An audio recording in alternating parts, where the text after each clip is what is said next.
Hey guys, it is Monday. It is shaping up to be an exciting week.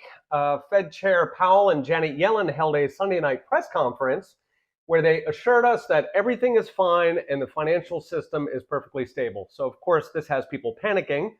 This is starting to look like the second banking collapse in 15 years, and it's looking like our 20th recession since the Federal Reserve was set up allegedly to stop both bank panics and the recessions they caused. So once again, as in 2008, the American public is realizing they're about to be fleeced with trillions of dollars sucked out of them to bail out the rich bankers, the even richer borrowers who fly over us all on their way to global warming summits in the Swiss Alps. So how do we stop these bank panics once and for all? The bailouts, the booms, busts, the recessions. And the solution is very easy. Banks should have the money they claim to have. In other words, full reserve banking. Instead of the fractional reserve banking we have today, where banks take your money and lend it over and over and over, which is called rehypothecation.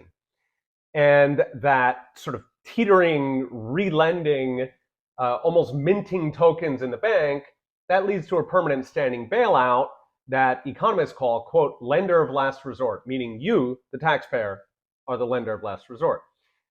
In full reserve banking, it would mean that any demand deposit, meaning your checking account, is fully backed by cash.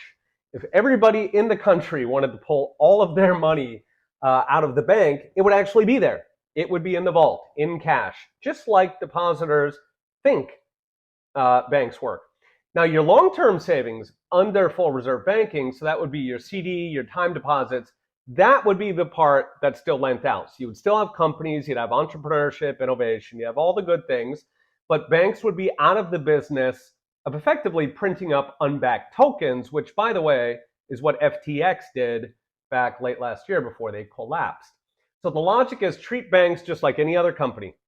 If they owe money right now, in other words, if you can go to the bank and take your money out right now, that has to actually be there in cash.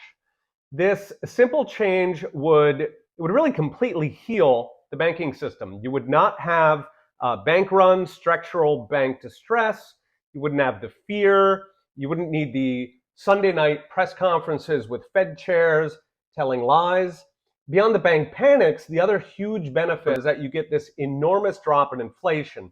Right, so most inflation is not coming out of the Federal Reserve. Most inflation is actually printed by banks.